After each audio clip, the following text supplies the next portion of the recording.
pregunto por las dos cosas, su reflexión, su mirada. Guernica, el final de hoy, y el episodio de la familia Etcheverry en Entre Ríos. Respecto a las tomas, ¿cómo es el dicho? Vos sembrás tormenta y cosechaste tempestades, ¿no? Sí. Entonces, escuché a alguien que dice que Graboy es un problema para la Argentina. Yo creo que no, que Graboy es el resultado de años de querer dar la idea de construcción de la ausencia del Estado y de la ley en la Argentina. Ese fue el espacio donde se desarrolló. Es más, en pocos minutos y en pocos días hubo tantas contradicciones para alentar eso como para justificarlo, hasta que los country eran tierras tomadas por los dueños. Y de golpe, unos dicen que giró a la derecha, otros que se corrieron ideológicamente, y en realidad es proporcional. Lo que pasó en Guernica era lastimoso, pero es lo que alimentaron durante mucho tiempo. Y lo otro, el problema no era si entre los Etcheverry se pelean por la herencia, o los Negri, o los Van der Kooi. El problema es que funcionarios del Estado pasaron a ser herederos. Se incorporaron a la ocupación de una de las herederas. No, en realidad creo que 2 siglos atrás, a discutir el derecho a propiedad privada. Y creo que es lo que percibió la gente. Y era tan sencillo como que el presidente, en vez de hablar de los ricos, hubiese dicho: miren, los funcionarios míos que fueron ahí y viajaron no tienen nada que ver con esto, que se vuelvan. Es un problema que deben resolver en la justicia. Es decir, una vez más, en 9 meses, el nuevo gobierno contribuyó a la idea de la anarquía que se está viviendo en la Argentina, de la falta de equilibrio, de la falta de justicia. Y creo que la forma del desalojo de Guernica y la encíclica que leyó Graboy es la cara y la contracara de los que se usaron mutuamente. Ahora, digo, me parece que en la toma de Guernica, bueno, el gobierno de la provincia de Buenos Aires debe estar diciendo: hemos logrado el desalojo después de mucho tiempo. Y hay mucha gente que se está preguntando si, además de los que le van a dar 50.000 pesos de subsidio durante 6 meses, le va a tocar también a ese cuentapropista que está dando vuelta en la informalidad después de la cuarentena más larga, ¿no? Entonces, el criterio de distribución y del pago, en vez de resolver el problema de fondo, de hacer un censo, de saber cuál es. La gobernaron 28 años Buenos Aires. No están descubriendo América. Y de ahí vivieron políticamente muchos años. Entonces creo que no encontraron una solución. Lo que están haciendo es pateando un problema para adelante. Están encontrando una forma también de, bueno, esto de financiar. Por supuesto, no les quepa ninguna duda. Y además, para aquellos que sueñan con la discusión ideológica, dirían: bueno, la Cámpora está pensando en ser gobierno, entonces, bueno, tienen que ser más serios, no pueden seguir haciendo lo que alimentaban antes que se hicieran con las tomas. Eso lo digo con ironía, porque la verdad es un bochorno. Bueno, pero se está discutiendo reforma agraria. Hoy Graboy se hablaba de la reforma agraria. Tiene derecho a hablar de eso en el mundo. Sí. Creo que hay gente que escribe, inclusive libros, no hay que por qué maldecirlo, y está perfecto. Eso es lo que sostiene Graboy. El problema es la hipocresía de los que alimentan eso, crean expectativas, pero después en vez de hacer reforma agraria, lo que hacen es acumular riqueza. Ahora, usted decía recién, y existe esa impresión que, bueno, la Cámpora tiene un proyecto para hacer algo más a futuro, y que por eso se explicaría parte del giro, ¿no? Ahora, ahí conviven cosas muy contradictorias, porque usted mencionó lo de Kicillof.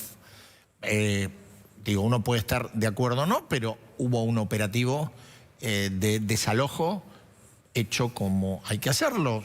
Se cometerán errores como en todos lados, que hizo Sergio Berni.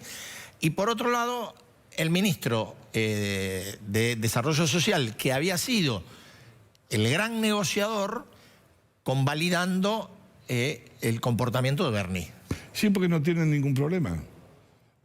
Ustedes lo han tenido aquí invitado muchas veces a Berni. Sí, no sé si tantas, pero lo hemos tenido. Si tiene que ser Rambo, es Rambo.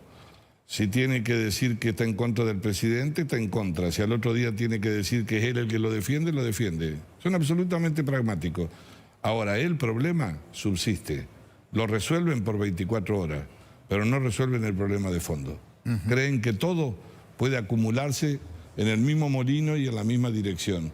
Y yo creo que es un problema que arrastran estructuralmente. Lo que está en juego ahora es saber si cuando el kirchnerismo gobernó es porque gobernó bien, construyendo una Argentina que acumuló riqueza por una política correcta, o si el kirchnerismo sabe gobernar ahora que no hay plata. Eso es lo que está en juego. ¿Qué país van a diseñar? Negri, bueno, una larga discusión en el Congreso por el presupuesto. Se aprobó finalmente, ustedes se abstuvieron, pero salió esto de... Usted lo sabe, el presupuesto no es ni bueno ni malo, el presupuesto es irreal. Desde que fue el ministro hace 40 días, dijo que ese es el plan de gobierno que tienen. Así es. Con lo cual, estamos en la silla eléctrica, le quiero decir.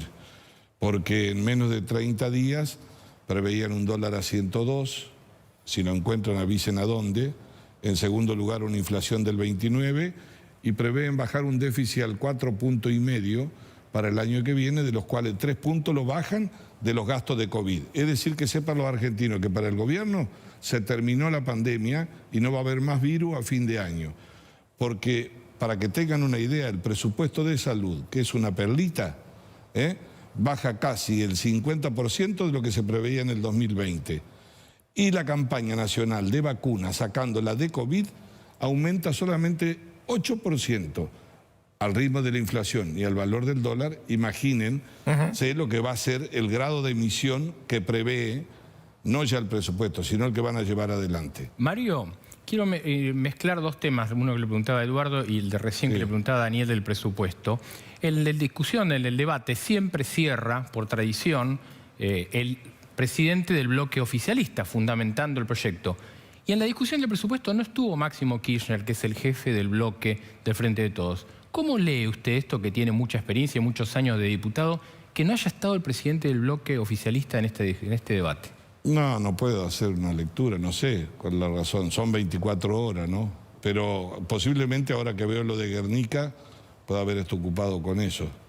Pero Máximo no estuvo en lo de Guernica. No digo, puede haber estado ocupado. Él se ocupa mucho de Buenos Aires, por lo que yo leo, pero la verdad es que tuvimos 24 horas discutiendo un presupuesto que todos sabíamos que era una ficción. Pero bueno, también hay ficción en la Argentina. ¿No? Dígame, no le voy a pedir que me comente la carta de la vicepresidenta. Si quiere, hágalo. Ya lo han hecho mejor. No hay ningún problema. Pero, ¿cómo le sonó, sobre todo, la parte donde ella hace un diagnóstico sobre un problema estructural de la Argentina, de la economía bimonetaria, y convoca un gran acuerdo? Empresarios, sindicalistas, medios de comunicación, digo... Primero los atiende. ¿Cómo le sonó? Primero los atiende. ¿Los atiende qué quiere decir? No, digo... ¿A ustedes también? Sí, a todos, no. Ningún problema. No, yo creo que... No sé si hubo una convocatoria, hubo un ejercicio, un ejercicio de centralidad política, como bien dijo usted, acostumbrado al de ella. No estuvo el 17, no estuvo el 27, estuvo el 17 y estuvo el 27. En realidad, quien construyó el proyecto estratégico para llegar al gobierno volvió a demostrar que es la constructora estratégica del proyecto que gobierna. Lo que me llamó la atención es que el presidente a las 24 horas no hiciera la convocatoria que durante 7 meses pedimos nosotros para salir de la pospandemia.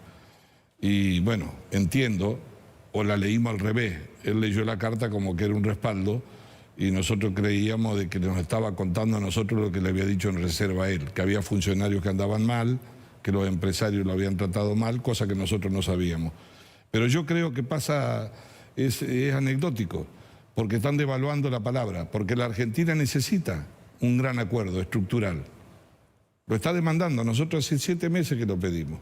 Nosotros no queremos empujar ningún gobierno. La crisis de la Argentina es una crisis que se va a pegar una piña si no toman conciencia de la realidad. No me interesa a mí que se pegue una piña al presidente del Banco Central con el ministro de Economía. El problema son los argentinos al medio. El nivel de pobreza, la falta de crecimiento, la idea de un horizonte previsible, de un proyecto de desarrollo. qué grado de exportación, cómo vamos a estar parados en el mundo. Eso lo debe hacer el presidente. Él es el único. Lo que no podemos hacer es una procesión para pedirle, pero tiene que hacer una agenda y convocarla. Eso sí, la primera premisa es recobrar la confianza y la previsibilidad. La Argentina sin confianza se cae del mapa mundi. Y este gobierno, que estuvo empoderado socialmente al principio por la pandemia y por la cuarentena, que es top 10 en el mundo, por ser la más larga, ha ido perdiendo su capital social porque lo convirtió en capital político. Hizo de la cuarentena un proyecto de gobierno, en vez de hacer de la cuarentena la solución a un problema de coyuntura para mejorar el sistema de salud. Es decir, que la carta es Cristina, es eso. Ahora, el que tiene que saber, que tiene que convocar para que no choquemos y escuchar para que no choquemos y recobrar la normalidad institucional para que nos crean y la división de poderes, es el presidente. Si es que el presidente se sigue sintiendo con esa potestad. Ahora, Negri, la carta, y volviendo a la centralidad de Cristina, el tema puso el eje y puso el foco en decir que el principal problema que tiene la Argentina es esto de lo bimonetario, esto de los argentinos. Qué bárbaro, ¿no? Sí. Yo no había asistido a clase, yo no había escuchado eso nunca, porque la verdad es la primera vez, ¿no? Que, bueno, ha descubierto, ya estuvo a cargo del gobierno, ¿no? Y en el momento donde perdimos los mejores 50 años de la Argentina para producir los cambios estructurales, cuando la soja estaba a 600, terminó boca abierta, sin reserva, con un déficit como el que vamos a tener ahora a consecuencia de la pandemia. Pero la verdad es que no tiene valor la moneda nuestra. Sí, es un sistema bimonetario, pero eso es una consecuencia de no resolver los problemas estructurales, recobrar confianza y tener una moneda. Brasil tiene 380.000 millones de dólares de reserva, pero tiene un mercado de capital y se endeuda en reales. Nosotros, ¿tienen algún vecino? ¿Ustedes? ¿Alguien que los vea por televisión? Sí. ¿Que esté dispuesto a que el Estado argentino se endeude en pesos acá? Bueno, ahora va a haber bonos en dólares al 17% para cortar la brecha cambiaria. Quiero recordarle que el ministro Culfa, que hizo un trabajo muy extenso sobre los 3 periodos de gobierno de Kirchner. Lo recordó la vicepresidenta en la carta. Ah, no sabía eso, ¿ves? Sí, está mencionado también. En la última etapa, una de las cosas que recuerda es que cuando un gobierno supera una brecha cambiaria de arriba del 50-60%, está en algo más que problema, ¿no? No sé si lo habrá leído la vicepresidenta. Probable. Digo, le hago la última cortita. Sí. ¿Usted cree, como Elisa Carrió, que Macri ya fue en Cambiemos? Yo no estoy en condiciones de decir quién fue o no fue. Nunca he sido partidario de que los dirigentes digamos quién es el referente de los otros. Me parece que no estamos en condiciones. Pierdo el tiempo. Los liderazgos se definen en relación a lo que uno gane confianza a la sociedad. Creo que un expresidente siempre tiene un rol. En la Argentina no hay que tirar a nadie ni por la ventana ni nada. Y después, a donde quiera ir, depende cómo se sienta en el vínculo con la sociedad. Lo que sí tenemos que tener la inteligencia, a diferencia del gobierno, de ordenar las prioridades.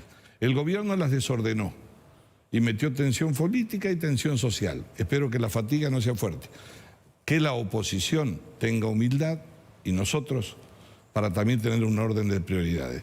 Porque si pensamos únicamente quién puede estar habilitado para ir de candidato, no vaya a ser que nos encontremos con sorpresas dolorosas antes de las elecciones. Diputado, muchas gracias por estar esta noche. Gracias a usted. Muy amable.